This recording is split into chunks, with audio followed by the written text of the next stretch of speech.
welcome. My name's Marie and this is my yarn journey. Hope you are well. Back for another Friday knit chat, which is always fantastic. Now, I do need to make an apology because last week, unfortunately, I don't think my editing was up to the normal levels. I do try to do minimal editing on these videos just to make it a little bit easier for myself and not quite as time consuming. But last week I think I was just in quite a rush to get it up and I didn't include some of the videos and B-roll footage that I had mentioned I was going to do. So apologies for that, and I have done the B-roll now for the calm down sweater, so I will include that at some point in the video today when we talk about it. I've got a few things to talk about, not as many projects I don't think as last week worked on. Two main projects. I'll show you my sock yarn because that's going to be cast on this weekend. I want to talk about a future project which this colourful yarn bag is for. And yeah, I do want to mention the calm down sweater again.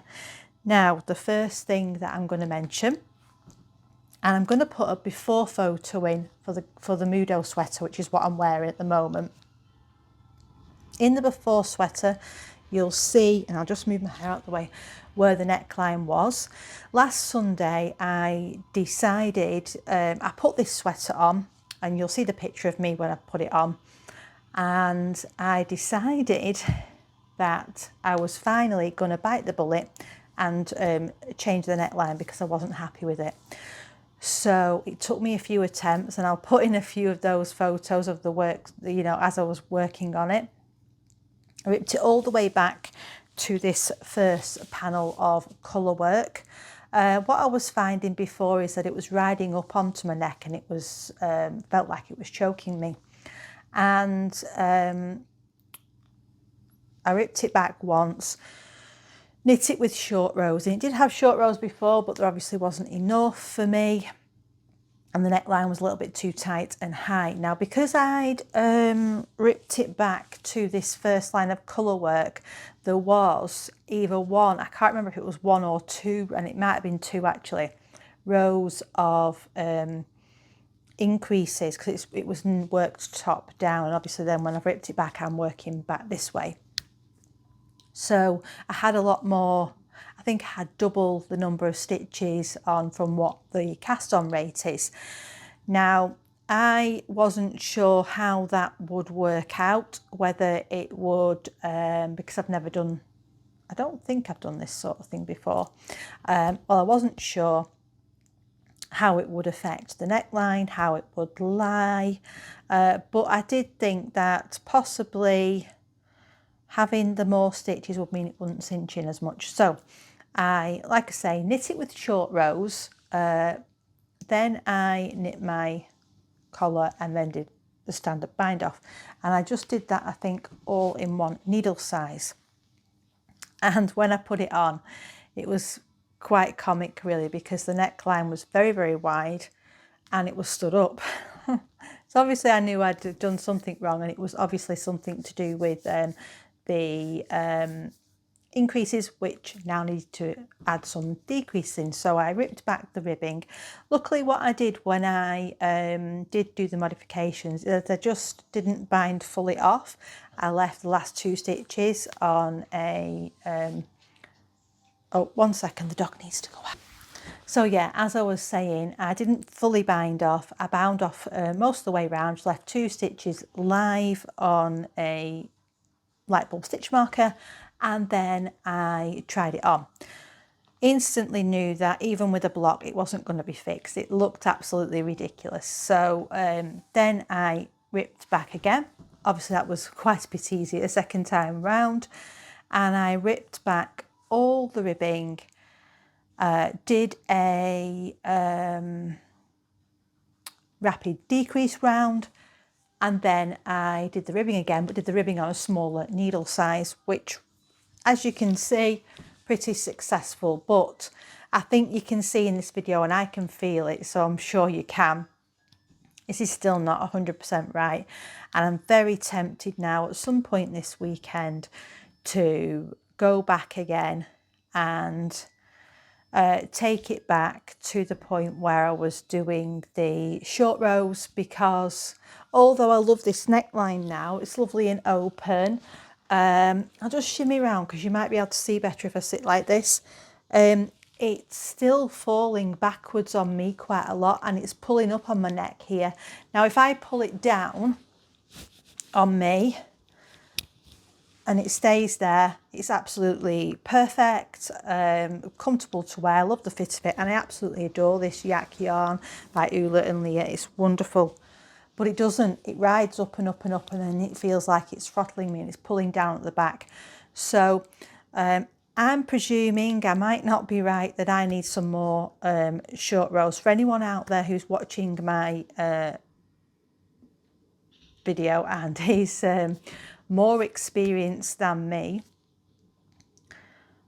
do you think one set of short rows is going to be enough for me to fix this garment? Or do you think, now I have blocked this by the way as well, it's been blocked since I made the alterations, and yeah, it's still not 100% right, and I do think that my short rows were slightly off centre. Not that I think that matters too much, but what do you think? Is it just a case of a couple of extra short rows and sorry, the dog's making a lot of noise and distracting me in the background, aren't you, Vinny? Flipping heck, I'm not sure they want to hear you doing that, honestly. So yeah, if anyone can suggest anything, or let me know if you think I'm right to do. Just, I don't know whether I'd need 2 or 4 extra rounds for the short rows, but I think that's definitely what I need to do.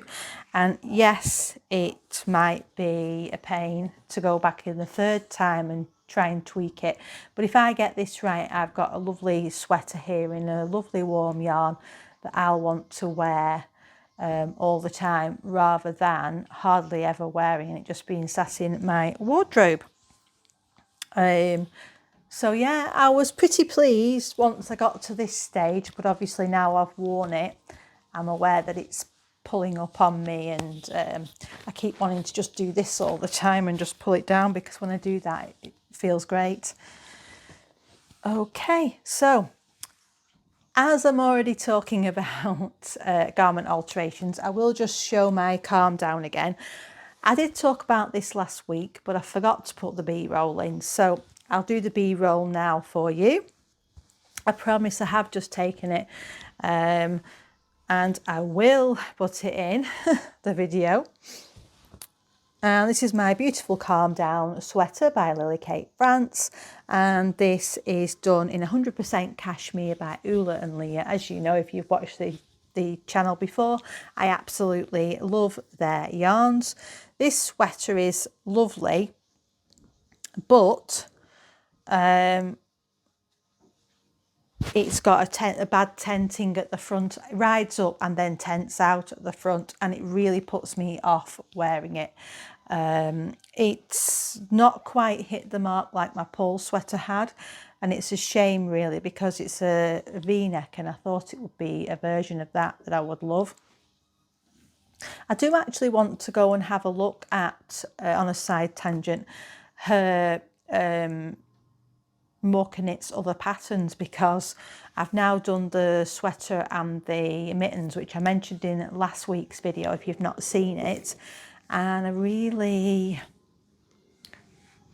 they've both been very successful, so maybe she's got something else that I would quite like in her sweater pattern library.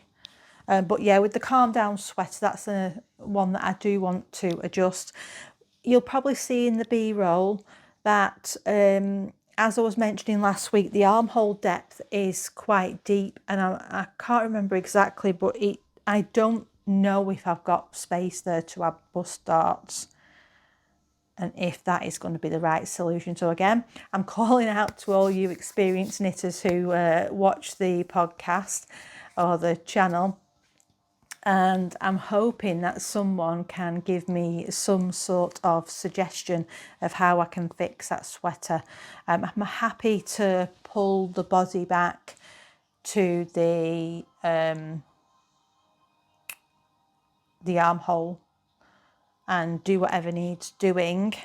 I think that's going to be better than cutting the fabric, because I'm not sure that I could get a polished enough finish with a graft. But yeah, like I say, the armhole depth is what's worrying me at the moment now, and I'm not even sure that putting short rows at the bottom would work, but I'm not experienced enough with short rows, how they work, and if that would do the trick or not. But you know, let me know what you think. And now it's on to the works in progress. I've got 2 projects and I'll go in order that I worked on them. Mainly I worked on this project all weekend, and this is my spilling out now of my creative garage bag. And this is the Kutik by the Ukrainian designer, and I'll put her name on the screen for you. She doesn't sell her patterns in Ravelry. I'm not sure if I've mentioned that before. It's just on her website.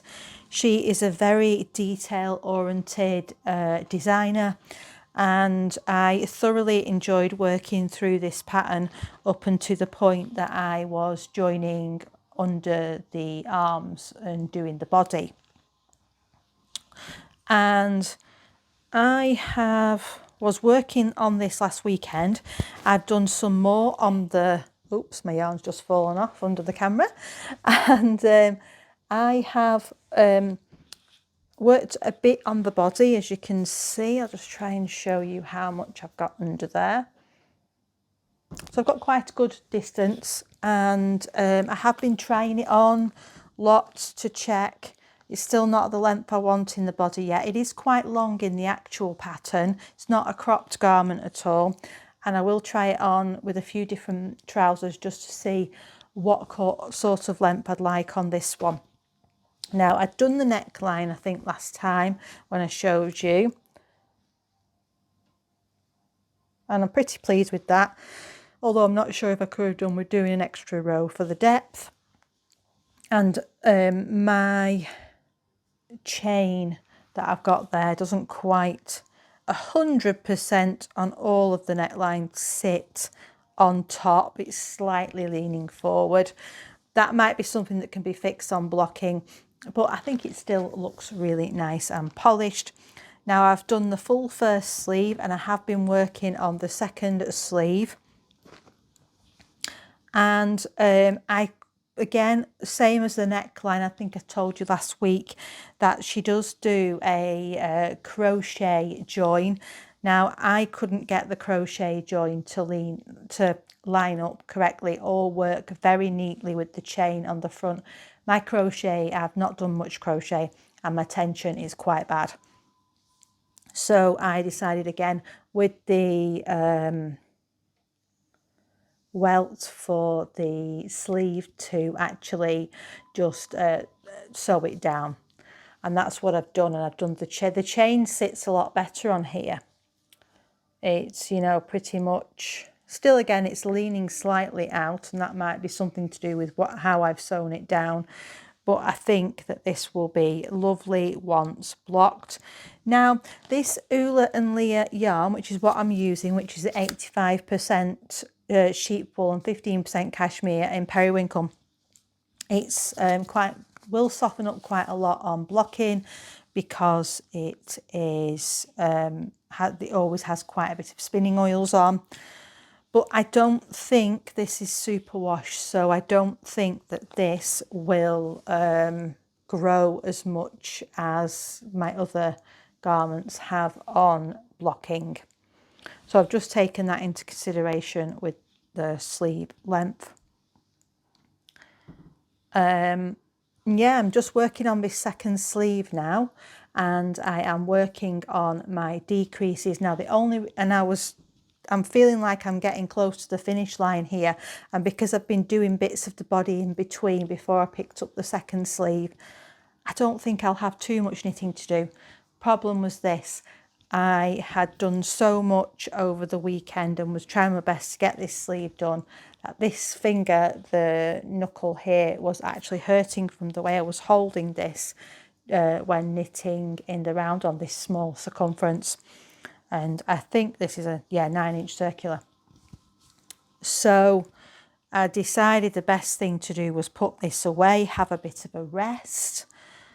And then I got so engrossed in my other project that took over for a few days. And I'm quite glad, really, because my hand really did need a good rest. It is a good fit, that garment, I must say. I'm really pleased so far, and I hope that blocking just makes that even nicer. Whether I'll have it done by next week for you, I'm not sure. Like I say, I'm going to have to take it easy with that sleeve and probably have some sort of system going over the weekend where I knit maybe to my next increase, then work a bit on the body, then to my next increase, because I don't want to end up where I'm out of action entirely and not able to do any knitting, because that will be very, very sad. So the next project that I turned my attention to this week was my Advertence blanket by Expression Fibre Arts. And I know I haven't mentioned it recently, so I'm going to show you the actual... Well, it looks very chocolatey. I thought it was darker than what it is. I'm going to show you the yarn, because I have still got 3 that are caked up that I need to ball, and I might do that this weekend. This colourway is called Abyss. Now, the yarn that I bought was the actual yarn that was used in this pattern and that was recommended. And this was a knit along that was done by Expression Fibre Arts, and I think it was in 2023. I know I've said this before, but some people might not have heard. And I managed to get up to about the 5th month, and then it sort of went into hibernation. But yeah, I have got all these yarns, and they're absolutely beautiful. If only you could feel them. You can probably see a bit from the drape here. So it's 70% superwash merino wool, 10% baby camel, 10% cashmere, and 10% silk. And it's an absolutely luxurious soft blend.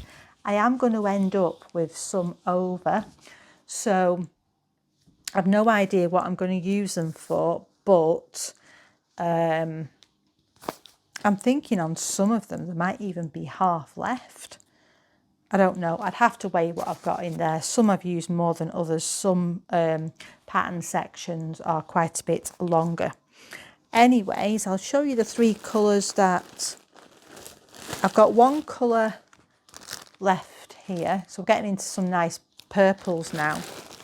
That's the next one that's wound up. But then I have got... gosh, they look very, very similar, don't they? But that's got more greys in it. That's a bit more darker, I'd say. And this one, they are called Blackboard for that one, which is why it's got the bits of greys in, I'm presuming. And then this one is Soft Breeze, which is a beautiful pale lilac pink colour. So I've got 400 grams there that's not attached yet or been used, and they are the last 4 clues, because you add a different colour in every time you start a new clue. You swap one colour out and put another one in. And yeah, it would be great to get them finished, and then it'd be very interesting to think of what to use the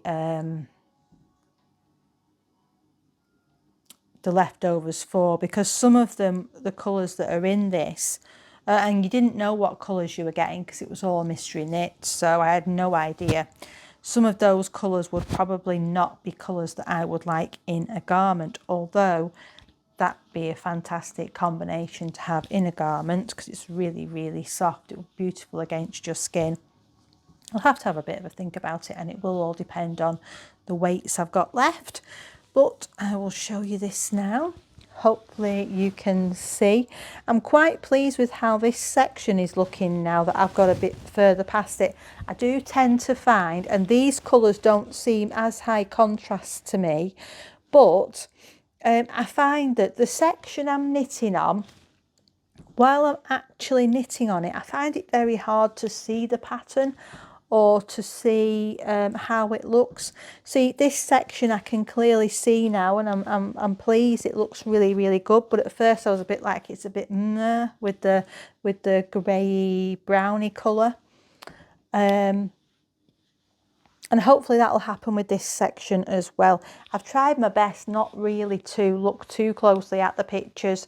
I did obviously see the spoiler, and that's what made me put it into hibernation, I think, because I was a bit daunted by how much knitting there was left to do. But the rows aren't too long, it's not too wide, and I've really enjoyed having a bit of focused time on it this week.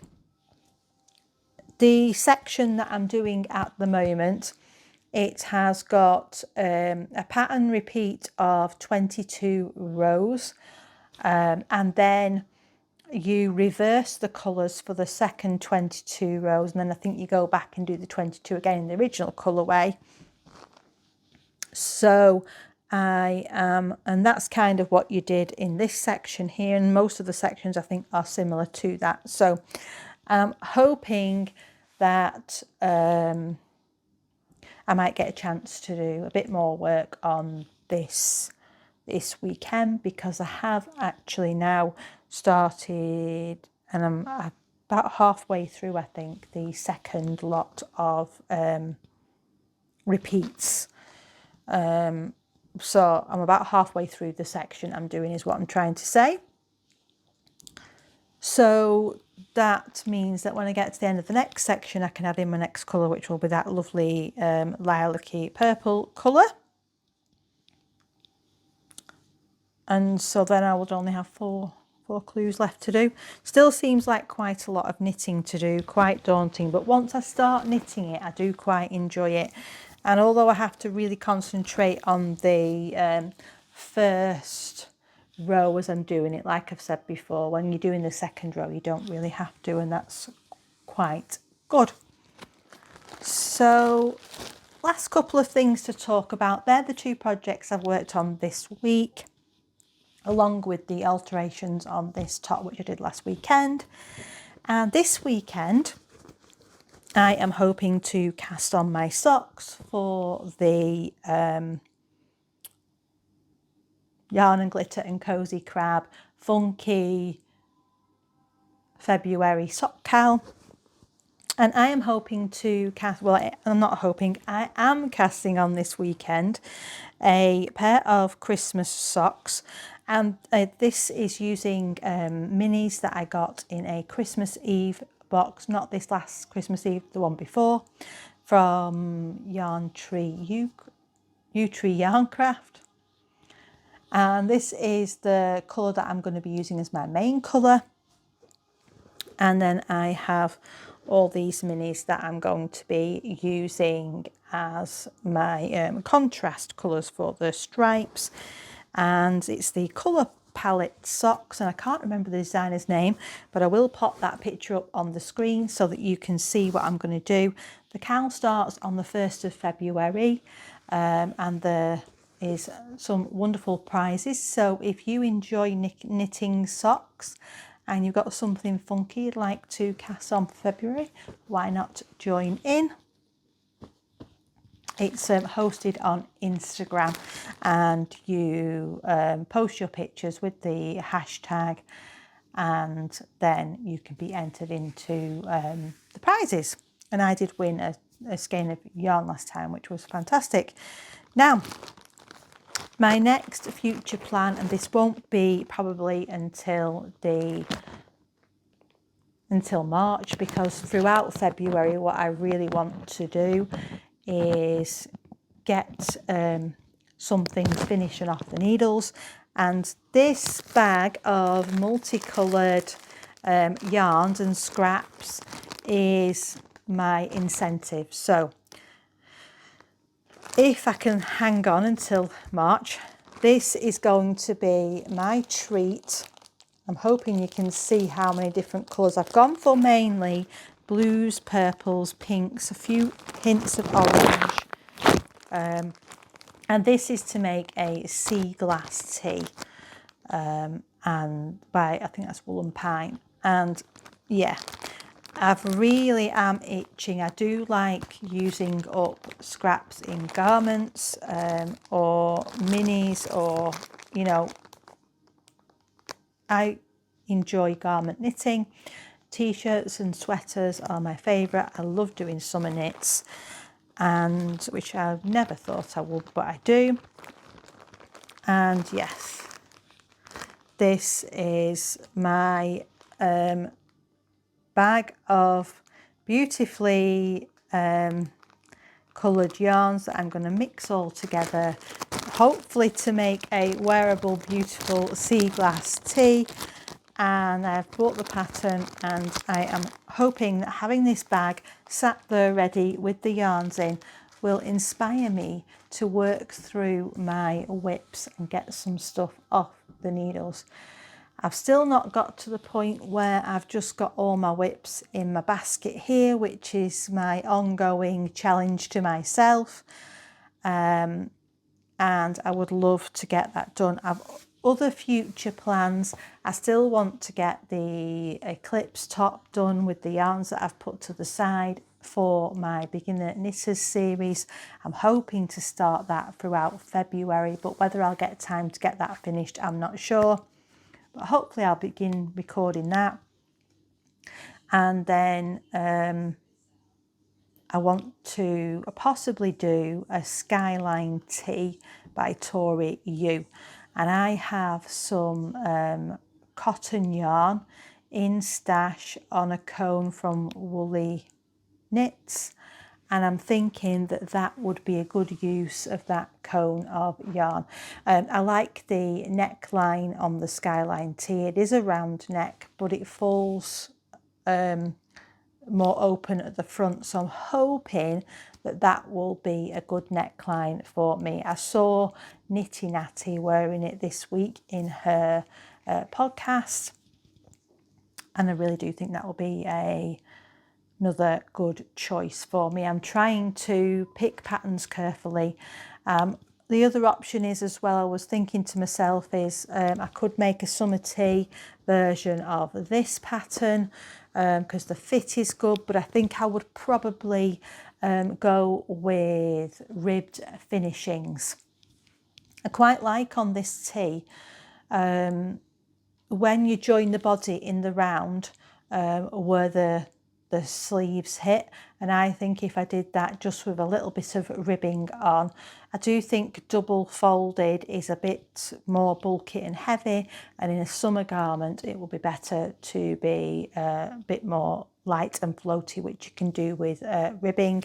I thought I could always possibly look at doing a twisted rib, which would be a good option for that, but that's just ideas. Like I say, the one that I really want, I'm motivated to get cast on, is the sea glass tee, but I've really got to push myself forward to do the finishing in February. So are you doing any finishing or fixing of garments in February? Because I'd love to hear about that.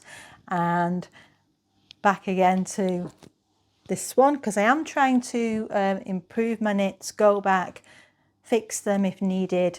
You know, what's the worst that can happen? I'd have to rip it out because it went wrong. That's the case.